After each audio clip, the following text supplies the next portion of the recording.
आंखें कितनी ज़रूरी हैं ये बताने की ज़रूरत नहीं, लेकिन फिर भी हमारे शरीर का सबसे इग्नोर्ड अंग है। आप खुद याद करिए, आप आखिरी बार आई चेकअप के लिए कब गए थे?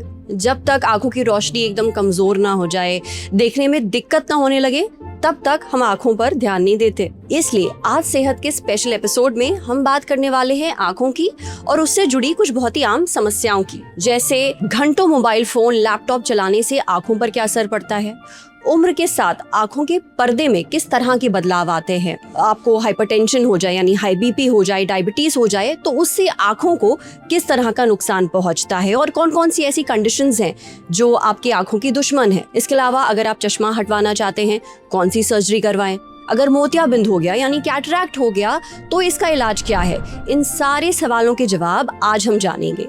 अभी हम आए हैं centre for site group of I hospitals Indore में, ये है विजयनगर में। यहाँ पे हम डॉक्टर से बात करेंगे, पर बातों का सिलसिला यहाँ खत्म नहीं होगा। यहाँ से हम जाएंगे सेंटर फॉर साइट के दूसरे सेंटर में जो पड़ता है सपना संगीता रोड पर, और सवालों का सिलसिला वहाँ जारी रहेगा। तो चलिए अंदर चलते हैं और आपकी आंखों की सेहत पर बात करते हैं।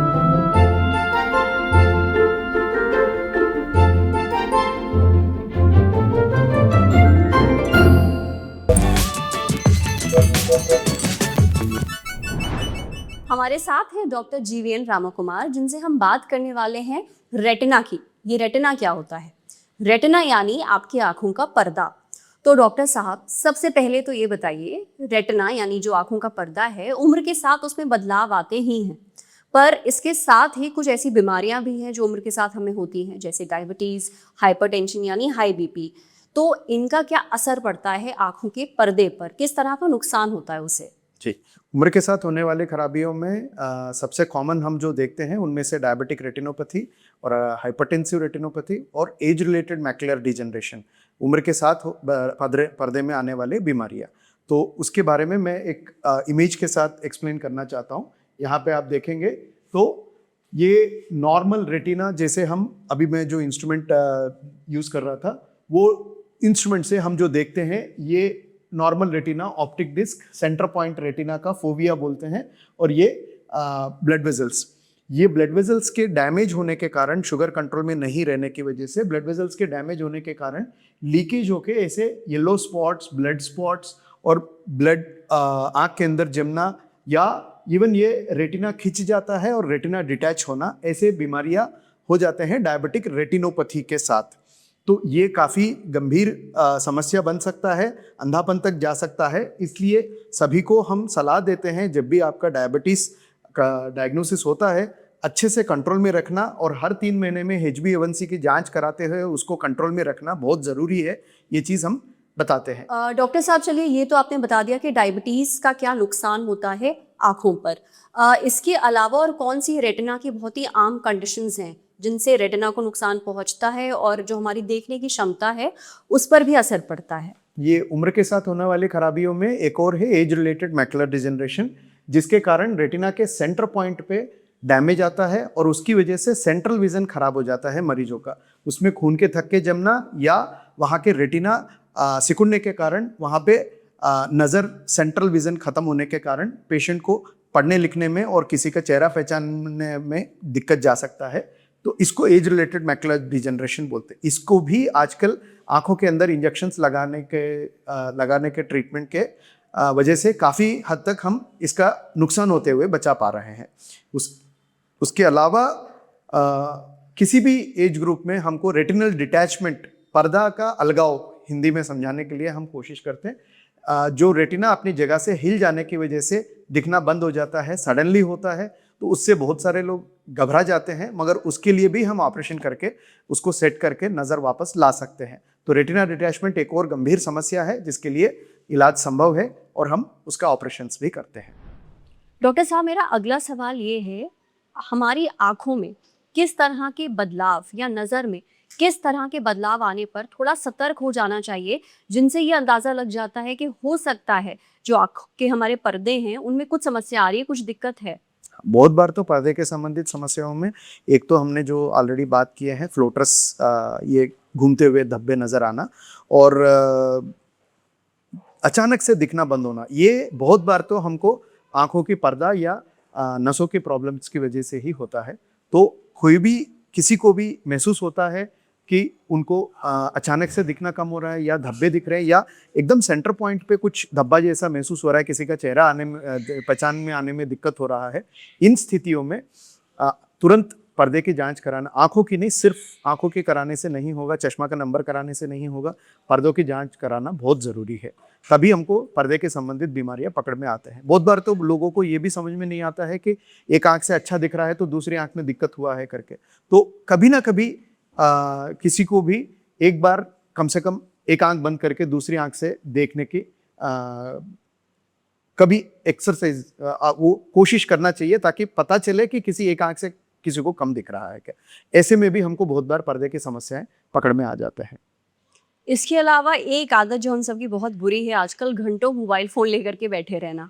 ना, घंटों मोबाइल पे रील देख रहे हैं, लैपटॉप के सामने बैठे हैं, इनसे निकलती हैं ब्लू लाइट। क्या इस ब्लू लाइट से भी आँखों के पर्दे को नुकसान होता है? वैसे जो ये स्क्रीन्स यूज़ करने का जो तरीका है, वो यदि तरीका अपनाएं और बीच में जो ब्रेक्स देने का जो सलाह देते हैं हम, वो चीज़ें, क्योंकि आजकल की ज़िंदगी में तो सारे लोगों का प्रोफेशन भी और बिना नॉन प्रोफेशनल भी सभी का ज़िंदगी आजकल स्क्रीन्स में ही चल रहा है। आगे जाके हमको यही लगेगा कि ये टेक्नोलॉजी आगे बढ़ते हुए स्क्रीन्स का ही ज़िंदगी चलने वाला है। तो जब ये स्थिति है तो हमको स्क्रीन्स तो अवॉइड नहीं कर सकते, मगर स्क्रीन्स को यूटिलाइज करना सीखना ज़रूरी है। सबसे इम्पॉर्टेंट है कि कांस्टेंट यूज़ नहीं करें। और ये जो आप ब्लू लाइट की बात किए हैं, ज़रूर ये लंबे समय के लिए चलने की वजह से ज़रूर दिक्कत होता है, मगर वो हमको एक रिकवरी टाइम यदि आँखों को मिल जाता है तो ज़रूर उसमें हमको नुकसान से बचाने में काम आता है। इसलिए तरीके अपनाना है, स्क्रीन्स पे काम करते वक्त ब्रेक्स लेना और कंटिन्यूअस काम नहीं करना, इन चीज़ों की वजह से आँखों को नुकसान पहुंचाते हुए हम ज़रूर बचा सकते हैं। डॉक्टर साहब, हमने आँखों के पर्दों से जुड़ी जो बहुत ही आम कंडीशंस हैं उन पर बात कर ली, ऐसा क्यों होता है, कारण जान लिया, लक्षण जान लिए। अब सबसे ज़रूरी बात, आते हैं इलाज पर। 3-4 जो कंडीशंस आपने मेंशन करी थोड़ी देर पहले, एक-एक करके उनका इलाज जान लेते हैं। जी, ज़रूर। अभी आप यहाँ पे आइए, यहाँ पे देखेंगे तो ये हम इस फ़ोटो में हम रेटिनल डिटैचमेंट, रेटिना का अलगाव, पर्दे का अलगाव जो बात किए हैं, वो हम देख रहे हैं। ये आप देख सकते हैं, ये बबल जैसा जो दिख रहा है, ये रेटिना अपनी जगह से हिल चुका है और ये रेटिना के सेंटर पॉइंट भी ऑलमोस्ट डिटैच हो चुका है। तो इस मरीज के लिए हमारे पास वीआर सर्जरी करके ऑपरेशन की ज़रूरत रहता है और वो ऑपरेशन करके ये रेटिना को सेट किया जाता है। ज़रूरत के अनुसार आँख के अंदर या तो कुछ स्पेशल तरीके के गैस बबल या कुछ स्पेशल तरीके के सिलिकॉन ऑयल इंजेक्शन करके हम रेटिना को सपोर्ट करते हैं। लेज़र करने के बाद ये ऑयल या गैस इंजेक्ट करने के बाद गैस तो कुछ दिनों बाद अपने आप ही अब्जॉर्ब हो जाएगा, फ्लाइट जर्नी अवॉइड करने के लिए बोलते हैं। और ऑयल यदि इंसर्ट करते हैं तो 2-3-4 महीनों के बाद एक बार वो ऑपरेशन करके वो ऑयल निकालते हैं, तो फाइनल रिजल्ट क्या है समझ में आ जाता है। बहुत बार तो ऑपरेशन से अच्छे से रेटिना सेट होकर विजन इंप्रूवमेंट भी काफ़ी मिल जाता है। जैसे अभी रेटिनल डिटैचमेंट के ऑपरेशन की बात किया मैंने, वैसे डायबिटिक रेटिनोपैथी के लिए अलग अलग तरीके के ट्रीटमेंट्स करते हैं। स्थिति के अनुसार कुछ हद तक तो हम सिर्फ डायबिटीज़ कंट्रोल पे ध्यान देने के लिए बताते हैं, और एक हद पार करने के बाद हमको आंखों में इंजेक्शन लगाना या आंख के रेटिना के लेज़र करना, और जैसे अभी रेटिना डिटैचमेंट के लिए वीआर सर्जरी की बात किया मैंने, वैसे वीआर सर्जरी के लिए भी ज़रूरत पड़े, आंखों के अंदर ब्लड जमना या पर्दा डिटैचमेंट उसमें भी हो सकता है, तो उसके कारण हम उसके लिए भी ऑपरेशन के लिए बोल सकते हैं। और एज रिलेटेड डिजनरेशन के लिए बहुत बार तो हमको इंजेक्शन के ट्रीटमेंट से ही काफ़ी हद तक रिलीफ मिल जाता है। और उसके अलावा फ्लोटर्स के लिए मैंने पहले ही समझाया था, फ्लोटर्स बहुत बार तो को नुकसान ज़्यादा करते नहीं है, या तो पेशेंट सिम्टोमेटिक हो या उसके साथ आँख में रेटिना में डैमेज हो, ब्रेक बनना या डिटैच होना, उसके लिए लेज़र या ऑपरेशन किया जाता है। इसके अलावा एक कंडीशन के बारे में मैं ज़रूर बताना चाहूँगा, रेटिनोपैथी ऑफ प्रीमेच्योरिटी, जो जल्दी पैदा होने की वजह से छोटे बच्चों के आँखों में आने वाली बीमारी, उसकी वजह से ज़िंदगी भर का अंधापन रह जाता है, तो उसको भी हम ट्रीटमेंट करके हम उनके आंखें, छोटे बच्चों के आंखें बचा सकते हैं। उसका भी लेज़र ट्रीटमेंट या ऑपरेशन की ज़रूरत के अनुसार ट्रीटमेंट करके उनको भी बचा सकते हैं। Thank you doctor Rama Kumar, हमें अपने आँखों के पर्दों के बारे में इतनी अहम जानकारी देने के लिए और हमसे बात करने के लिए शुक्रिया। Thank you. अब हमारे साथ हैं डॉक्टर सौरभ महेश्वरी, जिनसे हम ये जानेंगे कि भाई अगर कोई चश्मा हटवाना चाहता है तो वो कौन सी सर्जरी करवा सकता है। डॉक्टर सौरभ, जब अगर किसी को चश्मा हटवाना है अपना तो वो लेसिक सर्जरी करवाता है, आमतौर पर लोगों को ये पता है। लेसिक सर्जरी में ही एक सर्जरी आती है जिसको कहते हैं हम फेम्टोलेसिक, इससे हमेशा के लिए चश्मा हट सकता है। कैसे की जाती है ये सर्जरी, अगर आप थोड़ा एक्सप्लेन कर दें। हाय, सबसे पहले तो ये हमारा आई का स्ट्रक्चर है ना। सिंपल भाषा में हम समझें तो जो नॉर्मल फिजिक्स पढ़ाई जाती है कि लाइट जब आँख के अंदर एंटर करेगी तो आइडियली इसको जहाँ पर आके हमारे रेटिना पर आके फोकस हो जाना चाहिए। ऐसा नॉर्मल भाषा में इस तरह से रहता है। अब उदाहरण के लिए हम समझ लें कि हमारा साइज आँख का अगर थोड़ा सा बड़ा है तो लाइट यहाँ तक ही पहुँच पाती है, ये यहाँ तक नहीं पहुँच पा रही है। इसको ठीक करने के लिए हम यहाँ पर चश्मा पहनते हैं, ठीक है। जब अब लाइट स्ट्राइक करेगी तो ये चश्मे से टकराने के बाद यहाँ तक फोकस हो जाएगी, ठीक। अब हम इस चश्मे को हटाना चाहते हैं, तो इस चश्मे को हटाने के लिए हमारे पास ये वाला जो सरफेस है जो हमारी आँख में, जिसको हम काली पुतली कहते हैं और मेडिकल भाषा में जिसको कॉर्निया किया जाता है, तो कॉर्निया का शेप लेज़र द्वारा इस तरह से चेंज कर दिया जाता है कि लाइट जो पहले स्ट्राइक करके यहाँ तक पहुँचती थी, अब वो यहाँ से स्ट्राइक करके यहाँ तक पहुँचने लगेगी। तो कोई भी लेज़र प्रोसीजर है उसका प्रिंसिपल ये है कि हम कॉर्निया का शेप इस तरह से चेंज कर दें कि जब लाइट इस पर टकराए तो जो रेटिना पर फोकस नहीं हो रही थी वो प्रॉपरली रेटिना पे फोकस हो सके। ये मेनली लेसिक सर्जरी में होता है। अब हम जो डिफरेंस आते हैं कि अलग अलग टाइप ऑफ लेज़र प्रोसीजर जो होते हैं उसमें फेम्टोलेसिक क्यों एडवांस है कि ये हमारा कॉर्निया है। अब पहले जब कॉर्निया का फ्लैप बनाते थे, यहाँ से हमने ऐसे लेयर सेपरेट किया और इसको यहाँ पर अटैच रहता था, तो इसको हम ऐसे रिफ्लेक्ट कर लेते थे।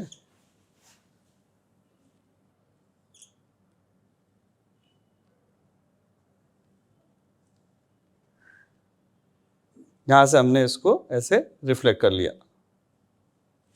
इतना पोर्शन जो हमने यहाँ से सेपरेट किया था इसको हमने ऐसे रिफ्लेक्ट कर लिया। तो पहले जो ये फ्लैप बनाया जाता था ये ब्लेड से बनाया जाता था। ब्लेड से फ्लैप बनाने में एक प्रॉब्लम जो बाद में देखी गई कि ब्लेड से जब हम कॉर्निया कट करते हैं तो कॉर्नियल टिश्यू वीक हो जाता है। वीक होने की वजह से उसमें थोड़ी जो स्ट्रेंथ कॉर्निया की होनी चाहिए वो कमज़ोर हो जाती है। हम लेज़र के बाद नहीं चाहेंगे कि हमारा कॉर्निया जो है वो किसी भी तरह से कमज़ोर हो, तो जो फेम्टो लेज़र होता है उसमें कोई कट नहीं लगाया जाता है। यहाँ पे जो हम लेज़र से ट्रीटमेंट करते हैं तो ये इसको सेपरेट करता है, लेयर को, ये इन लेयर को सेपरेट करता है, इसमें ब्लेड से कट नहीं बनता। तो ये लेज़र बबल्स रहते हैं वो इस लेयर को ऐसे सेपरेट करते जाते हैं और फिर हम इसको ऐसे रिफ्लेक्ट कर लेते हैं साइड में, ठीक है। तो ये मोटा माटी आपने जो मुझे फ़र्क समझाया है, ये समझाया है फेम्टोलेसिक और जो ट्रेडिशनल लेसिक में और फेम्टोलेसिक में ये डिफरेंस है मेनली कि जो फ्लैप ब्लेड से बनाया जाता है उसमें कॉर्निया की कमजोरी होने की संभावनाएं ज़्यादा होती हैं। दूसरा डिफरेंस ये है कि जो फेम्टोलेसिक में लेज़र इस्तेमाल होता है उसकी फ्रीक्वेंसी बहुत हाई रहती है, तो जो फ्लैप का प्रिसीजन रहता है, जो उसकी स्मूथनेस जो रहती है या जो इतना सफाई से फ्लैप बनता है वो ब्लेड से नहीं बन सकता है। तो इसलिए फेम्टोलेसिक ज़्यादा एडवांस प्रोसीजर है। और इसमें क्या है कि जैसे हमने इसके बाद यहाँ पर लेज़र ट्रीटमेंट किया, ये लेज़र ट्रीटमेंट हार्डली 10-15 सेकंड का रहता है। 10-15 सेकंड में कॉर्निया को जो हम रीशेपिंग की बात कर रहे थे वो रीशेपिंग हो जाती है और उसके बाद ये फ्लैप जैसा हमने उठाया था वैसे ही हम वापस से रिपोजिट कर देते हैं। तो जैसा लिफ्ट किया था वैसे ही वो जाके फिक्स हो जाता है। पर चूंकि इसमें कोई कट नहीं लगा है, इसमें ये जाके प्रॉपरली फिक्स हो जाता है, तो इसका अटैचमेंट जो बाद में भी रहता है, उसकी स्ट्रेंथ जो रहती है वो ज़्यादा बेटर मेंटेन्ड होती है as compared to a blade वाला प्रोसीजर। इसलिए फेम्टोलेसिक ज़्यादा एडवांस्ड और लेटेस्ट प्रोसीजर है। Definitely the results are much better with femto LASIK procedures. Doctor साहब, अगला सवाल मेरा ये है कि अगर कोई फेमटोलेसिक करवाना चाहता है, अव्वल तो वो ये जानना चाहता है कि किस पावर तक का चश्मा हटवाया जा सकता है सर्जरी से। करेक्ट। तो पहले तो आप मुझे यही बता दीजिए किस पावर तक का चश्मा हम हटवा सकते हैं। देखिए, सबसे इम्पॉर्टेंट चीज इसमें ये है कि लेजर करने के पहले कॉर्निया का टेस्ट किया जाता है। जो हमारी काली पुतली है इसका चेकअप किया जाता है। इसके लिए कॉर्नियल टोपोग्राफी, कॉर्नियल पैकीमेट्री ये करके टेस्ट होते हैं। बेसिकली वो ये बताते हैं कि इसकी थिकनेस कितनी है और ये जो हमारा कर्वेचर है, इसको हम कर्वेचर कहते हैं, तो इसका कर्वेचर किस तरह का है।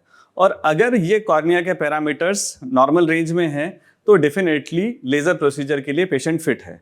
मतलब ये कि अगर किसी की कॉर्निया की थिकनेस अच्छी है तो हम 10 नंबर तक भी चश्मा हटा सकते हैं। अगर मान लीजिए कि कॉर्निया की थिकनेस बहुत कम है तो हो सकता है हम 2 या 3 नंबर भी नहीं हटा पाएं। तो कोई फिक्स्ड क्राइटेरिया नहीं है कि इतना नंबर हट जाएगा या इतना नंबर नहीं हटेगा। ये सब कुछ पैरामीटर डिपेंड करते हैं कि हमारा कॉर्निया की कंडीशन किस तरह की है। अगर कॉर्निया के पैरामीटर्स ठीक हैं, definitely the patient is good for the procedure, उसका लेजर करके ये नंबर हटाया जा सकता है। डॉक्टर सौरभ, ऑल्सो बहुत सारे लोगों को आंखों में अलग अलग तरह की कंडीशंस होती हैं, जैसे काला मोतिया जिसको हम ग्लूकोमा कहते हैं। ऐसे ही कुछ और अलग अलग कंडीशंस का अगर नाम लेकर के आप हमें बता सकें कि इन पेशेंट्स के लिए ये फेमटोलेसिक सर्जरी नहीं है। सबसे पहले तो कि अगर किसी भी पेशेंट को प्री एग्जिस्टिंग कोई भी कॉर्निया में प्रॉब्लम है, काली पुतली पे अगर पहले से ही कोई सफ़ेदी बनी हुई हो, पहले से ही कॉर्निया पे कोई इंजरी हुई हो या कुछ मार्क बना हुआ है, तो वो पेशेंट्स लेज़र के लिए फिट नहीं होते हैं। अगर कोई पेशेंट्स को प्री एग्जिस्टिंग लेंस में कुछ बदलाव हैं, कैटरेक्ट बना हुआ है या पेशेंट्स को कांचबिंद की तकलीफ है, कई बार डायबिटिक पेशेंट्स आजकल जल्दी एज में भी होने लगा है, तो डायबिटिक पेशेंट्स के अगर रेटिना पे कोई प्रॉब्लम ऑलरेडी एग्जिस्टिंग है तो वो पेशेंट्स जो हैं लेज़र प्रोसीजर के लिए फिट नहीं रहते हैं। इसके अलावा सिस्टमिक कुछ कंडीशंस होती हैं जिसमें कोलेजन वैसा डिजीज़ रहती हैं। जो कोलेजन डिजीज़ होती हैं या कुछ ऑटो इम्यून डिजीज़ होती हैं, उसमें भी कॉर्निया में डैमेज होने की संभावनाएं हो सकती है, इसलिए उसमें हम प्रेफर नहीं करते हैं। बट अदरवाइज प्रैक्टिकली अगर हम देखा जाए तो 18-20 साल की उम्र के बाद से लेके तो नियरली 40 की एज तक के पेशेंट्स में अगर कोई सिग्निफिकेंट अबनॉर्मेलिटी नहीं है and the condition of the cornea is good, तो काली पुतली अगर ठीक रेंज में है, नॉर्मल रेंज में है, तो नंबर डेफिनेटली हटाया जा सकता है। It is a very good procedure. Advantage of the procedure being कि आप ग्लासेस पे डिपेंडेंट नहीं रहते हैं। एक बहुत आपका मैं वो क्लियर अभी से ऐड कर देता हूँ कि नॉर्मली चश्मा लगाना पसंद नहीं है, this is only one part of the story. ठीक है ना, आप चश्मे पे डिपेंडेंट होते हैं। अगर आपका 2-3 नंबर भी है तो आपको वो चश्मा पूरे समय लगाना रहता है, आप उसके बिना कंफर्टेबल नहीं होते हैं। आपको बारिश में जाना है, कहीं बाहर जाना है, कुछ भी चीज़ देखना है, आप ग्लासेस पे डिपेंडेंट होते हैं। तो कॉस्मेटिक रीजन से कि चश्मा लगाना पसंद नहीं है, that is only one part of the treatment. लेकिन आपकी डिपेंडेंसी ग्लासेस पे हट जाती है, that is a big advantage of laser procedure. इसलिए जो पेशेंट्स फिट हैं वो डेफिनेटली उनको प्रोसीजर कराना चाहिए। डॉक्टर सौरभ, किसी ने एक बार फेमटोलेसिक सर्जरी से अपना चश्मा हटवा दिया। फर्ज कीजिए उस इंसान की उम्र 25 साल 27 साल थी। अब जैसे जैसे उम्र बढ़ती है आंखों में बदलाव भी आता है, तो क्या ऐसा हो सकता है कि दोबारा जब वो इंसान 40-45 साल का हो जाए तो उसको वापस से चश्मा लग जाए ये सर्जरी करवाने के बाद भी? जी, एक चीज़ ये समझ लें कि लेज़र करने का मतलब ये होता है कि आपकी आंख एक नॉर्मल आंख की तरह बिहेव करने लगती है, जिसमें लाइट रेज नॉर्मली फोकस होने लग जाती है। लेकिन एज के साथ जो शरीर में बदलाव होते हैं, वैसे ही एज के साथ जो आंखों में बदलाव होंगे वो होंगे ही। आप लेज़र नहीं कराएंगे तो भी होंगे।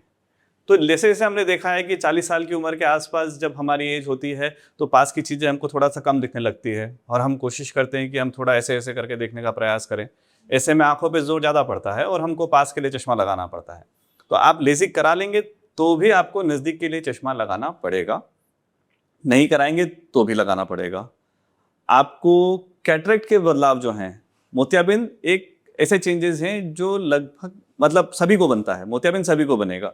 तो कैटरेक्ट जब एज के अकॉर्डिंग बनेगा वो तो बनेगा ही, वो आप लेज़र कराओगे तो भी बनेगा, लेज़र नहीं कराओगे तो भी बनेगा। उसका लेज़र से कोई संबंध नहीं है, वो अलग प्रॉब्लम है, पर वो होती जरूर है। एज के साथ बदलाव होंगे ही, और जैसे जैसे एज बढ़ेगी कैटरेक्ट बनेगा तो चश्मे के नंबर दोबारा आने की संभावना रहती है। बट आपके जो प्रोडक्टिव ईयर्स रहते हैं, मेनली 18-20 साल से लेके कम से कम 40 साल तक आपको चश्मे की ज़रूरत नहीं पड़ती है। और 40 के बाद भी जो ज़रूरत पड़ती है वो मेनली नज़दीक के काम करने के लिए पड़ती है, पास का काम करने के लिए ज़रूरत पड़ती है। डॉक्टर सौरभ, मेरा आखिरी सवाल आपसे ये है कि अगर कोई फेमटोलेसिक सर्जरी करवाना चाहता है तो आप मोटा माटी बता सकते हैं कितना खर्चा आ जाएगा? हर सेंटर का अलग वेरी करता है, बट एक अप्रॉक्सीमेटली 1 लाख के आसपास कॉस्ट पड़ता है. It can be plus, it can be minus in some centres, but रफली इट गोज अराउंड 1 लाख के आसपास पड़ता है. यानी 1 लाख में दोनों आंखों का प्रोसीजर होता है. सर्जरी हो बिल्कुल जाएगी. बिल्कुल. Yes. Thank you so much doctor Saurabh. जो लोग थैंक यू सर. चश्मा हटवाना चाहते हैं वो जरूर आपने जो जानकारी दी है उनके काम आएगी. शुक्रिया हमसे बात करने के लिए. Thank you so much. Thank you. हमारे साथ हैं डॉक्टर महावीर दत्तानी, जिनसे हम कैटरैक्ट यानी मोतियाबिंद से जुड़े कुछ बहुत ही ज़रूरी सवाल पूछने वाले हैं. तो सबसे पहले तो डॉक्टर दत्तानी एक बात बताइए, अभी तक कैटरैक्ट यानी मोतियाबिंद को हम बुढ़ापे की एक बीमारी मानते थे कि भाई ये तो बुढ़ापे में जाके होगी, पर आजकल कम उम्र में भी लोगों को कैटरैक्ट डेवलप हो रहा है. तो ऐसा क्यों हो रहा है? इतनी कम एज में भी लोगों को मोतियाबिंद क्यों हो रहा है आजकल?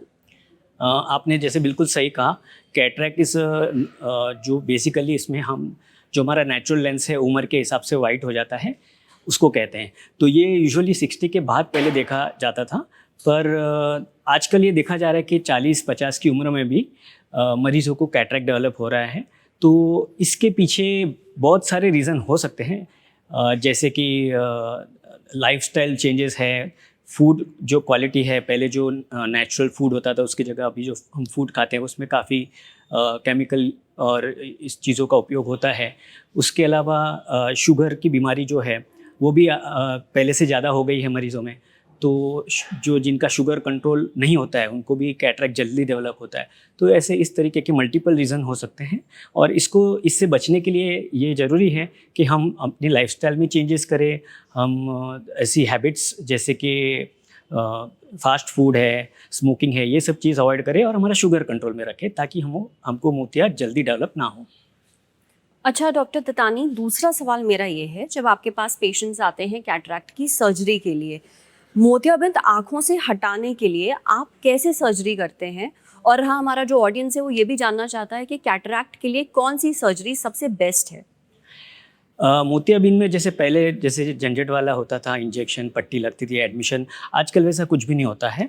हम ऑपरेशन जो करते हैं इसमें मात्र 1.8 mm की ओपनिंग है, जिसको टेक्निकली हम चीरा नहीं कहते हुए छेद कह सकते हैं, एक छोटा सा छेद. 1.8 mm is equal to 2 needles.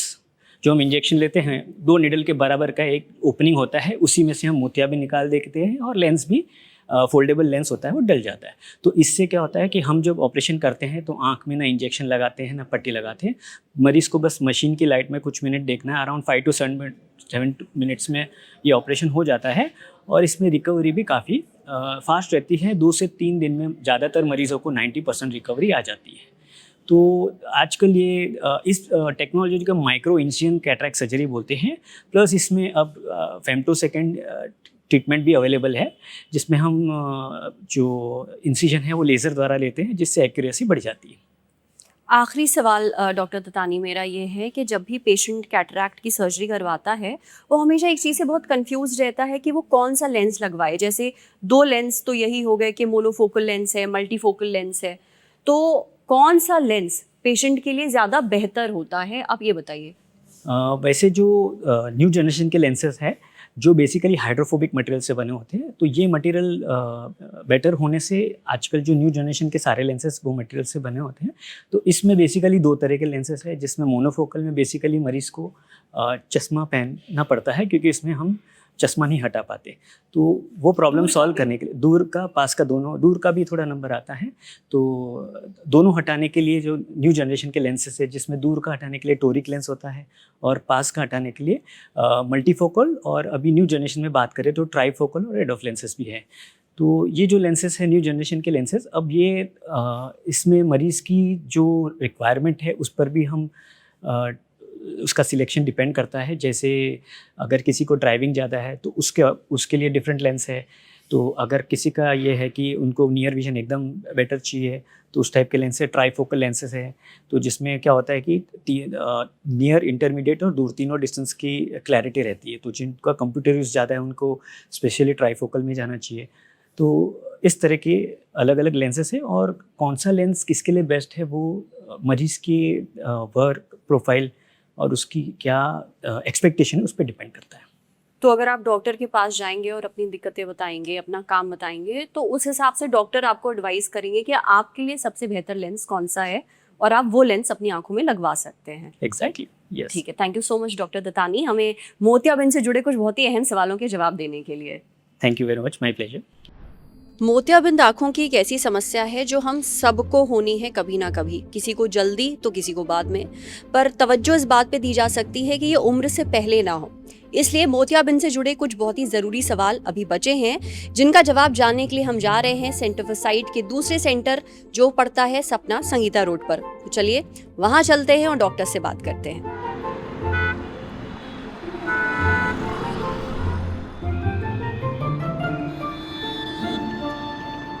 अब हम पहुंच गए हैं सेंटर फॉर साइट की दूसरे सेंटर पर जो पड़ता है सपना संगीता रोड पर, और यहाँ सवालों का सिलसिला जारी रहेगा। डॉक्टर से जानेंगे कैटरैक्ट यानी मोतियाबिंद के बारे में कुछ और ज़रूरी बातें। चलिए।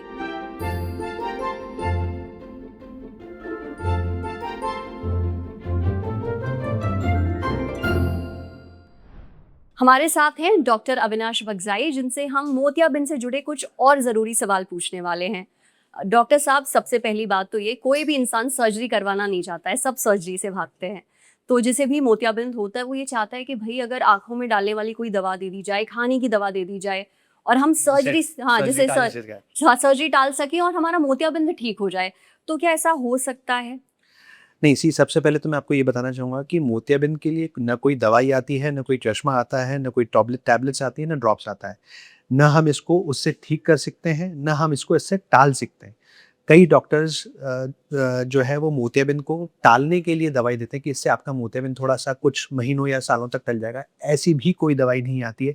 It is simply buying time. ये सिर्फ़ एक साइकोलॉजिकल वो है जिसका कि एक्चुअली कोई असर नहीं होता है। मोतियाबिंद एक एज रिलेटेड चीज़ है जो सबको होनी है, शायद आपको भी होनी है, मुझे भी होनी है, समय के साथ हर किसी को होना, और उसको सिर्फ़ और सिर्फ़ सर्जरी से ठीक किया जा सकता है। उसको दवा से या गोली से नहीं ठीक किया जा सकता, टाला भी नहीं जा सकता। That is very important. So समय रहते मोतियाबिंद की जांच करवाना और उसे ट्रीट करवाना बहुत इंपॉर्टेंट है।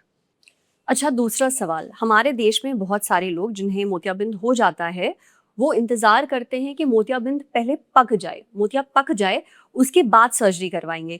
तो ये बताइए कितनी देर तक इंसान रुक सकता है? अगर मुझे आज पता चले मुझे मोतिया हो गया है, मैं कितनी देर रुक सकती हूँ, कितने महीने, हफ्ते? ये सवाल हमसे हर पेशेंट जिसको हम बताते हैं कि मोतिया हो गया है आपको, वही हर पेशेंट ये सवाल आपसे करेगा। लेकिन मोतियाबिंद का जो इलाज है वो तब हो जाना चाहिए जब आपको उससे प्रॉब्लम्स होना चालू हो चुकी है। फॉर एग्जांपल, अगर आपकी विज़न की क्वालिटी ख़राब हो चुकी है या आपकी विज़न से रिलेटेड जो क्वालिटी के अलावा अगर आपको रात को गाड़ी चलाने में दिक्कत आ रही है, रोशनी के आगे धुंधलापन आ रहा है, कुछ कलर्ड घेरे दिख रहे हैं, ये सब इंडिकेशन है कि आपको प्रॉब्लम इतनी सिग्निफिकेंट हो चुकी है कि आपका इलाज चालू हो जाना चाहिए। और इसको टालने से कोई मतलब नहीं। देखिए, मोतियाबिंद की बहुत सारी स्टेजेस होती हैं, लेकिन वो स्टेज एक सिंपल है। The day you start facing problems because of your cataract, you should get it operated. इसको टालने से कोई मतलब नहीं है। आप आज करवाओगे, 6 महीने बाद करवाओगे, प्रोबेबली 6 महीने रुकने में आपको एक नुकसान ही होगा कि आपकी सर्जरी से रिलेटेड रिस्क्स या प्रॉब्लम्स बढ़ सकती हैं। उसके अलावा उसको टालने से कोई मतलब नहीं है।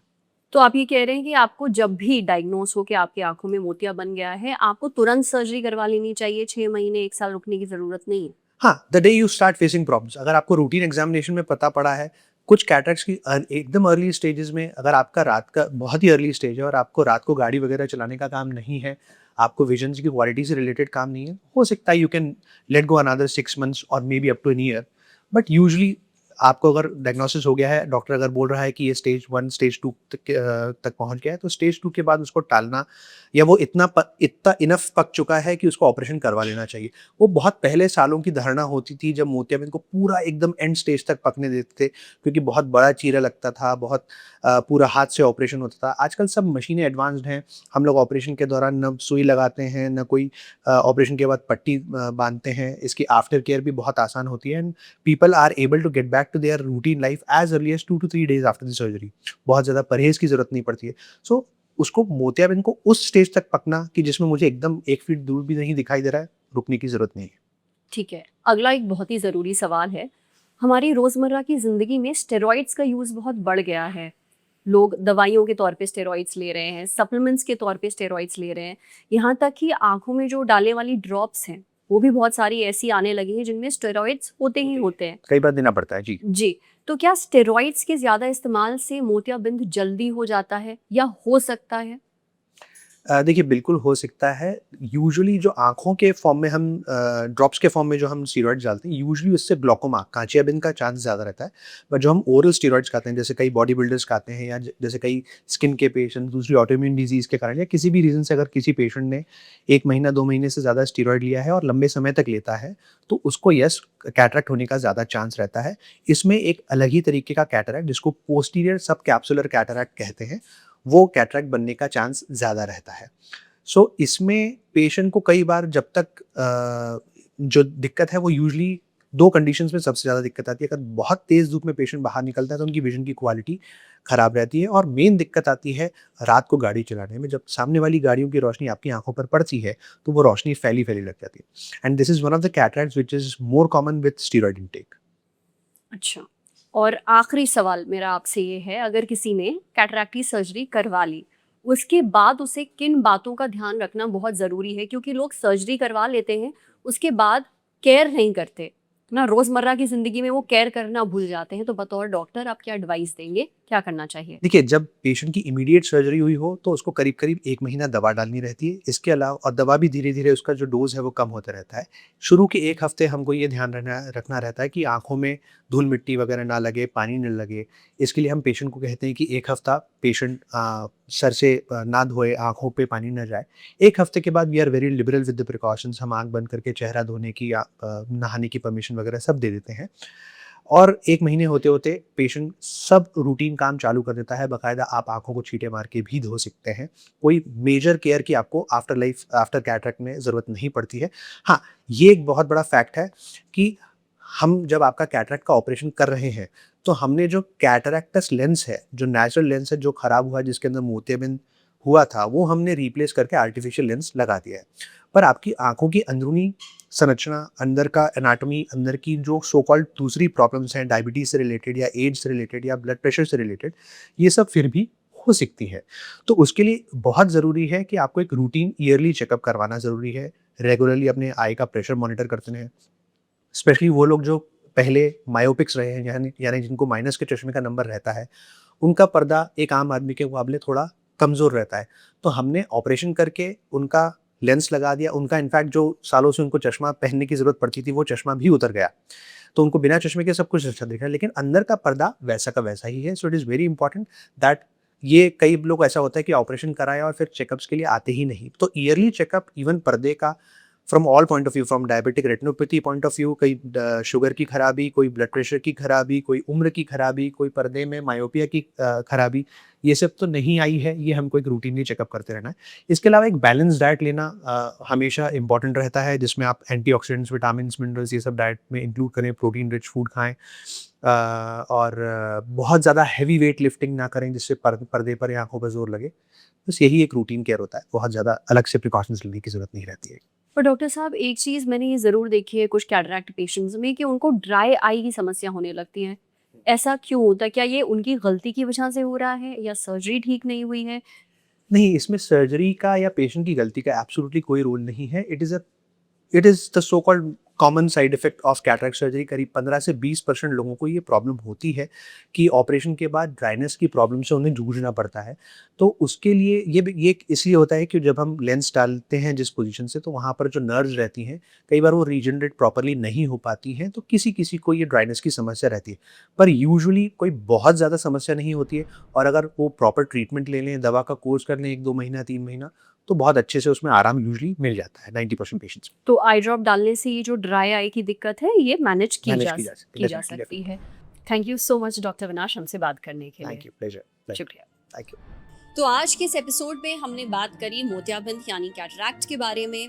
रिफ्रैक्टिव सर्जरी यानी जो चश्मा हटाने की सर्जरी होती है उसके बारे में। साथ ही हमने बात करी आपके रेटिना यानी आंखों के पर्दों के बारे में। उम्मीद है अपनी आंखों की सेहत से जुड़े कुछ बहुत ही जरूरी सवालों के जवाब आपको मिल गए होंगे। अगर आप ऐसी ही और वीडियोस देखना चाहते हैं और चाहते हैं हम आपके शहर आएं, वहाँ के हॉस्पिटल्स और क्लिनिक्स विजिट करें, तो हमें कमेंट सेक्शन में ज़रूर बताइए।